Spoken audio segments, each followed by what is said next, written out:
Welcome to red TV. నేను మీ Teja. Iran Israel యుద్ధం చాలా తీవ్ర స్థాయిలో చేరుకుంది. ఇప్పుడు ఇజ్రాయెల్లో ఏదైతే అమెరికా కంపెనీస్ ఉన్నాయో ఆ బిల్డింగ్స్ పైన ఇరాన్ కావాలనే దాడి చేసింది. ముఖ్యంగా మైక్రోసాఫ్ట్ లాంటి కంపెనీల పైన ఇరాన్ టార్గెట్ చేసి మరి దాడి చేసినట్టు కూడా ఒక న్యూస్ అయితే వెలుగులోకి రావడం జరిగింది. ఈ రోజు ఇరాన్ ఇజ్రాయెల్లో ఉన్న అమెరికా కంపెనీల పైన దాడి చేసింది. అయితే ఇప్పటివరకు కూడా ట్రంప్ ఇరాన్కి 12 రోజుల పాటు టైం ఇచ్చాడు.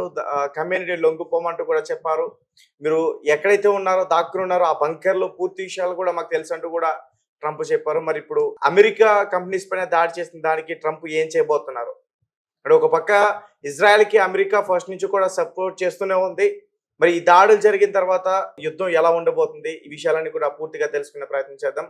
ప్రస్తుతం మనతో పాటు జూమ్ కాల్లో సీనియర్ జర్నలిస్ట్ దాము బాలాజీ గారు ఉన్నారు. ఒకసారి ఆయనతో మాట్లాడే ప్రయత్నం చేద్దాం. సార్ నమస్తే. సార్ నమస్తే. అంటే ఈరోజు తాజాగా వచ్చిన ఈ వార్త అమెరికా సంబంధించిన కంపెనీస్ పైన, ఇజ్రాయెల్లో ఉన్న మైక్రోసాఫ్ట్ కంపెనీస్ పైన ఈరోజు ఇరాన్ అటాక్ చేయడం అయితే జరిగింది. దీనికి సంబంధించి అమెరికా ఇరాన్ పైన దాడి చేసే అవకాశం ఉంటుంది. ఈ రోజు మైక్రోసాఫ్ట్ కంపెనీ మీద ఇరాన్ దాడి చేసింది. మిసైల్ ఒకటి ఆ బిల్డింగ్ మీద పడి దాన్ని ధ్వంసం చేసింది. ఇది బీర్ షాబీ అనే ఒక ప్రాంతం. నిన్న మనం చూసాము, సొరాకో హాస్పిటల్ కూడా ఈ బీర్ షాబీ పట్టణంలోనే ఉంటది. సో ఇప్పుడు కూడా మైక్రోసాఫ్ట్ మీద ఆఫీస్ మీద దాడి చేస్తుంది. ఆల్రెడీ అక్కడ యునైటెడ్ స్టేట్స్ కి సంబంధించిన ఎంబసీ మీద కూడా గతంలోనే దాడి చేసిందని ఇజ్రాయెల్ ప్రకటించింది. అట్లాగే Iran defence minister Aziz Nasir Zohar ఆయన కూడా అనౌన్స్ చేశాడు, మేము అమెరికన్ బేసెస్ మీద, అంటే మిడిల్ ఈస్ట్ లో అమెరికన్ స్థావరాలు ఏవైతే ఉన్నాయో వాటి మీద మేము దాడి చేస్తామని ఇరాన్ డిఫెన్స్ మినిస్టర్ అనౌన్స్ చేశాడు. అట్లాగే యాక్సిస్ ఆఫ్ రెసిస్టెన్స్ అంటారు, లెబనాన్ లో హిజ్బుల్లా, యెమెన్ లో హౌతీలు, వీళ్ళిద్దరు కూడా మేము అటాక్ చేస్తాము అమెరికన్ స్థావరాల మీద అని హెచ్చరిస్తున్నారు. సో ఇప్పుడు మామూలుగా ట్రంప్ అయితే 2 వారాలు టైం ఇచ్చాడు, దాదాపు జూలై 4 వరకు టైం ఇచ్చాడు ఇరాన్ కి సరెండర్ అయిపోయి సంతకం చేయమని అగ్రిమెంట్ మీద. కంప్లీట్ సరెండర్ అన్నాడు, లేకపోతే మేము రంగంలోకి దిగుతామని ట్రంప్ చెప్పాడు. దానికి తగినట్టే ట్రంప్ బలగాలన్నింటినీ యూరప్ వైపుగా మూవ్ చేస్తున్నాడు. ముఖ్యంగా 30 ట్యాంకర్లు, ఎయిర్ క్రాఫ్ట్ ట్యాంకర్లు యూరప్ వైపు వస్తున్నాయి. అట్లాగే ఎయిర్ క్రాఫ్ట్ క్యారియర్స్ తీసుకొస్తున్నారు. F-35, F-22 ఫైటర్ విమానాలు బయలుదేరాయి. అన్నిటికంటే కూడా GBU-57 అంటే గైడెడ్ బ్యాంక్ బాంబ్ యూనిట్ అంటారు దీన్ని. ఇది బంకర్ బస్టర్ బాంబ్. అంటే ఇప్పటి వరకు ఇరాన్ లో ఉండే ఫార్దో అనే ఒక న్యూక్లియర్ సైట్ ని ఇజ్రాయెల్ కొట్టలేకపోతుంది. ఎందుకంటే ఆ ఫార్దో అనే న్యూక్లియర్ సైటు, అందులో న్యూక్లియర్ సైట్ అంటే న్యూక్లియర్ బాంబ్ ఉందా లేదు తెలియదు, కానీ యురేనియం నిల్వలు అయితే అక్కడ ఎక్కువగా ఉన్నాయని చెప్తున్నారు. యురేనియం 60% కంటే ఎక్కువ ప్యూరిటీ ఉంటే దాన్ని న్యూక్లియర్ వెపన్ గ్రేడ్ యురేనియం అని పిలుస్తారు. సో అది అక్కడ నిల్వలు ఉన్నాయి. అదేమంటే భూమికి కింద దాదాపు 300 అడుగుల దీంట్లో, అంటే ఒక 20-30 అంతస్తుల బిల్డింగ్ వేసుకోవచ్చు మనం. అంత కింద వాళ్ళు నిల్వ చేస్తున్నారు. సో 300 అడుగుల లోతులోకి వెళ్ళే బంకర్ బస్టర్ బాంబులు ఇజ్రాయెల్ దగ్గర లేవు. అది ప్రపంచంలోనే ఒక్క అమెరికా దగ్గర ఉంది. దాని పేరే GBU-57.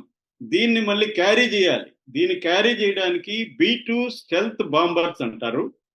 అవి ఒక 6ని ఆల్రెడీ డిగో గార్సియా అనే ఒక దీవిలో అమెరికా దించింది, రెడీగా పెట్టుకునింది. సో 6 ఉన్నాయన్నమాట.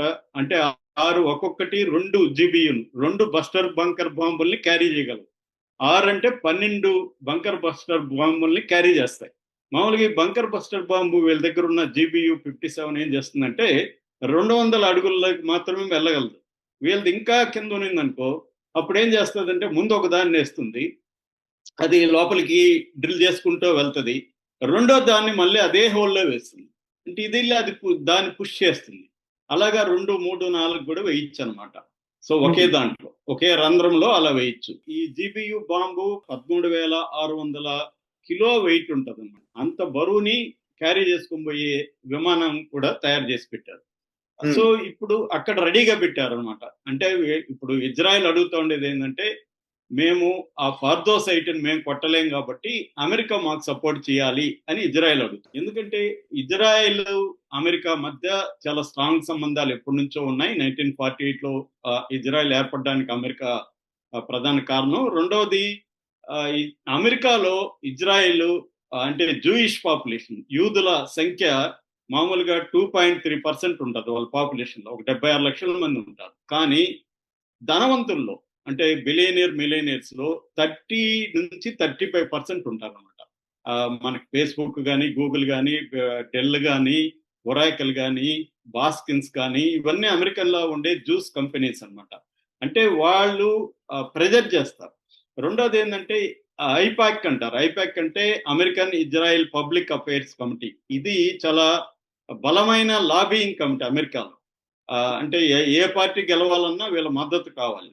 అట్లాగే అమెరికాలో ఉండే క్రిస్టియన్ యునైటెడ్ అనే ఒక సంస్థ ఉందన్నమాట. Christian United for Israel. ఇందులో 70 లక్షల మంది ఉంటారు. వాళ్ళంతా కూడా ఇజ్రాయెల్కి సపోర్ట్ చేస్తారు.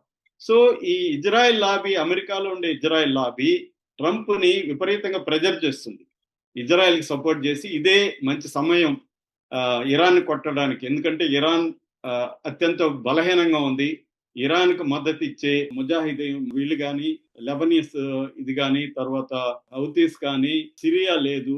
సో బలహీనంగా ఉంది అన్ని రకాలుగా. ఇప్పుడే దెబ్బ కొట్టాలి అని ప్రెజర్ చేస్తున్నారు. కాకపోతే ట్రంప్కి వ్యతిరేకత కూడా బలంగా ఉంది. ఇన్సైడ్ ఉంది. ఇటు చైనా, రష్యా తీవ్ర వార్నింగ్ ఇచ్చాయి. ఆల్రెడీ జెనీవాలో ఈరోజు Iranian foreign minister Abbas Araghchi UK, France, German foreign మినిస్టర్లతో మీటింగ్ లో ఉన్నాడు ఆల్రెడీ.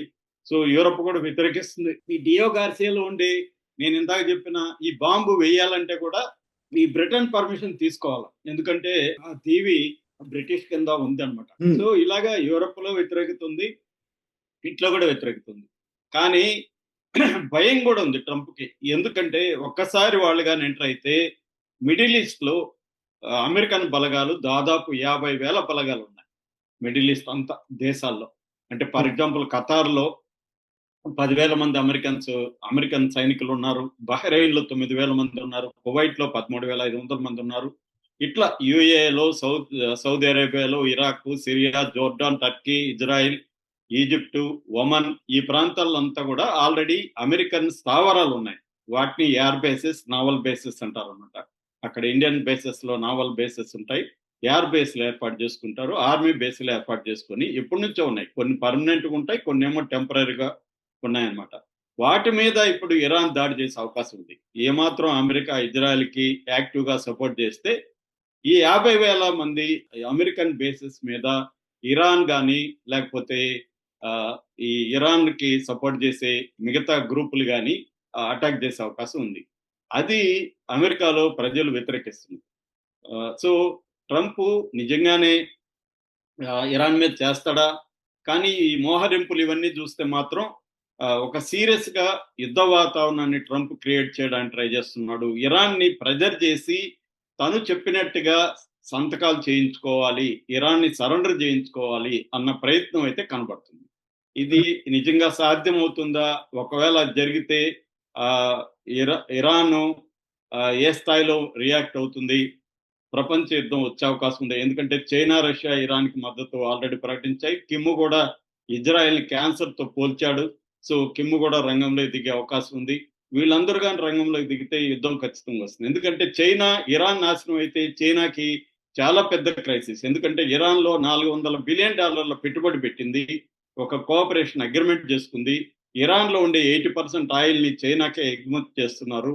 దానివల్ల చైనాకి పెద్ద దెబ్బ తగులుతుంది ఇరాన్కి కానీ నష్టం వస్తే.